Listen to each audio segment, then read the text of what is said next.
बंसी के तान माँ मांदर के ताल माँ मन भर कर माना चाहूँ तो लाओ। बंसी के तान माँ मांदर के ताल माँ मन भर कर माना चाहूँ तो लाओ। बंसी के तान माँ मांदर के ताल माँ मन भर कर माना चाबे मोलागा। बंसी के तान माँ मांदर के ताल माँ मन भर कर माना चाबे मोलागा।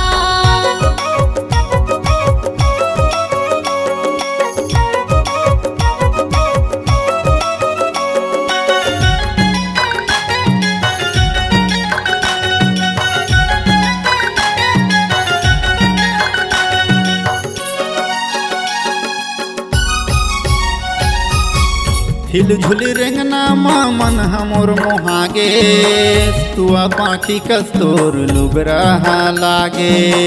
तुआ पाखी कस्तोर लुगराहा लागे।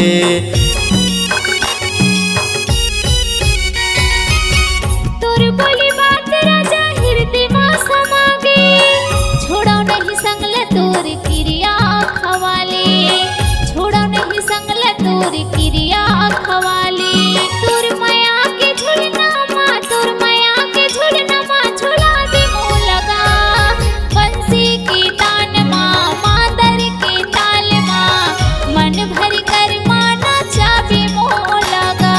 बंसी के तान माँ मांदर के ताल माँ मन भर कर माना चाबे मोलगा।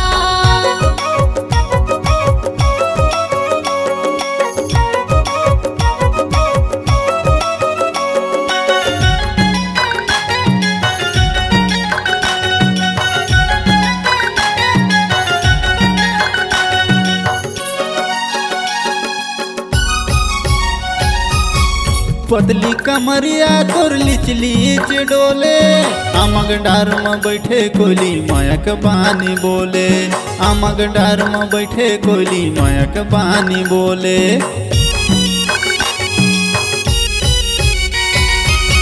कोयली के बोले राजा मोला तान मारे। हृदय भीतर मगा माया के दिया बारे। हृदय भीतर मगा माया के दिया बारे। तोर माया के झुलना माँ तोर माया के झुलना माँ झुला दे मोलगा। बंसी के तान माँ मांदर के ताल माँ मन भर कर माना चाबे मोलगा। बंसी के तान माँ मांदर के ताल माँ मन भर कर माना चाबे मोलगा। बंसी के तान माँ मांदर के ताल माँ मन भर कर माना चाहूँ तो लाओ। बंसी के तान माँ मांदर के ताल माँ मन भर कर माना चाहूँ तो लाओ। मन भर कर माना चाबे मोलगा। मन भर कर माना चाहूँ तो लाओ।